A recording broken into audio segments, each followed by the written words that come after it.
Well, there's still no white smoke over Razorback Stadium, and the polls just closed, but it's looking very much like the Hogs will have a new head coach by this weekend. So to help you all with the speculation that's coming over the dinner table tomorrow, let's get you caught up on a man named Alex Golesh. He's 41 years old. He's right now the head coach at the University of South Florida.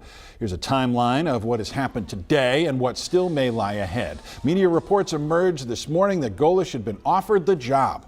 Trey Schapp with local sports radio station 1037 The Buzz, in fact, reported Golesh had already accepted.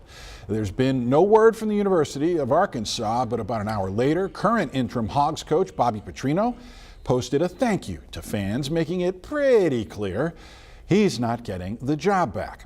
Then at 2:30 our time, a post from South Florida acknowledged that offers to Golesh and said that the school would be ready no matter what he decided.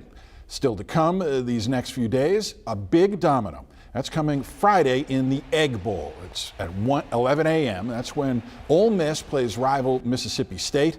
Why? Because that man, Ole Miss coach Lane Kiffin, is reportedly mulling multi-million-dollar offers from LSU and the University of Florida. He promised a decision after the game. So all of that will remain musical chairs as we go into the battle line rivalry between the Hogs and Mizzou, and then South Florida playing Saturday night in Tampa. Let's bring in John Neighbors. He is the host of the Locked On Razorbacks podcast and a contributor here at THV11. John, glad to have you along, and happy Thanksgiving. A lot of news been unfolding over the last few hours.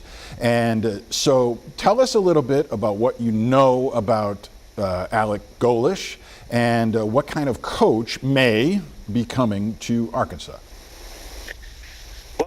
I understand. It looks like everything except the final paper being signed is going to keep from Alex Golesh from becoming the next head coach at Arkansas. But it certainly looks like it's going in that direction. Nothing's been finalized as of this moment.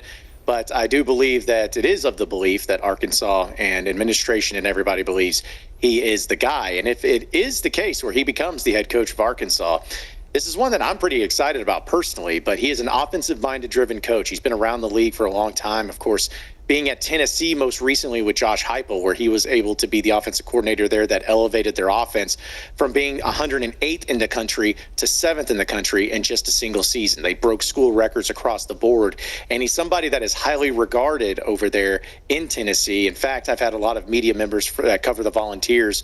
When they reached out to me about my thoughts on it, they were saying that Arkansas got an absolute rock star of a hire, assuming that Alex Golesh will be the next Razorbacks head coach. Now, he's got SEC experience, obviously, there, and he did have that high-powered offense. He also had some players that were, before injuries, were often mentioned in Heisman lists and that sort of thing. How readily can he get those tools when and if he were to come to Fayetteville? Well, the biggest thing is going to be about the funding that he is going to have, because we know Hunter Yurchek, the athletic director of Arkansas, mentioned weeks ago, months ago even, that Sam Pittman was not set up financially to succeed at the highest level at Arkansas. So it comes down to, will Alex Golesh or whoever the next head coach, that's the most important thing. They have to be set up financially for success. And if that is the case, I believe that it could be a very quick turnaround at Arkansas. You could be seeing a completely new team across the board, completely new players, completely new coaching staff, each and every person being completely new, which isn't a bad thing. It's just a matter of how much are they going to be able to invest into the transfer portal, how many explosive offensive playmakers are they going to get. But by far the most important thing is who is going to be the quarterback next season. That's going to be up for debate, but they have to start there. And I think that there's a lot of opportunity, assuming that the fundraising has been there for Arkansas to really make some great strides next season if everything comes together.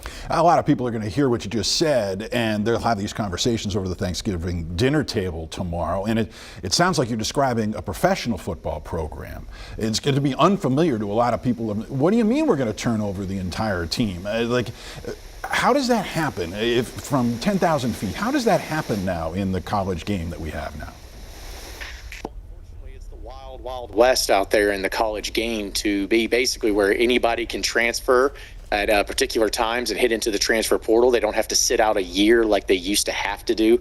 And because of the NIL and some other things with rev share and all of that, these players can be compensated for that. So you're talking about having players to where if you have 85 players or 60 players, whoever it may be that actually is contributing to your program, you could have a quick overhaul. Who knows? If it's Alex Golesh, he may bring some of his players from South Florida onto the Razorback roster.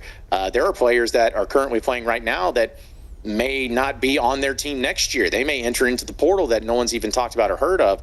So that's why it's so chaotic. It basically becomes free agency whenever the college football season ends. And because of that, Arkansas, whoever the new head coach is, but if it's Alex Golesh, he'll have his pick of the litter when it comes to bringing in brand new faces and brand new players into this team to fit his program. Really quickly, because it's not official, looks like it, but it's not. What are the other names that would still be out there if something happens weird in the Egg Bowl tomorrow and say a job like Florida State or LSU or Auburn, any one of those jobs was to still be open? Well, to me, it's kind of starting to narrow itself down, and the names that have been here recently getting a lot of pub besides Alex Golesh, obviously, has been somebody like Kane Womack, who's the defensive coordinator at Alabama. He's a Fayetteville, Arkansas native. I mean, he was from Arkansas. He played even at Arkansas. His dad was a coach under Houston Nutt way back into the day. And so he's definitely a name to keep your sights on, because he could be somebody that could be taking that next step as a head coach in the SEC. Another one has been Ryan Silverfield from Memphis. That one cooled down a little bit recently. But it was always one that was into the mix, and Arkansas fans are familiar of him because he beat Arkansas this year. So those are two big names that have been thrown around. Who really knows, because it's an ever-changing, ever-fluid situation. It's harder to keep up with than anything I've ever done in my life. But, hey, doing the best we can. Who knows what's going to look like. But as of right now, where it stands, those look like to be the names that are most in the mix. Well, you're doing a great job keeping up with it. You're helping us keep up with it as we head towards those fun conversations tomorrow night over the dinner table. Have a great holiday. John, thanks for coming on with us. Anytime. Thank you so much.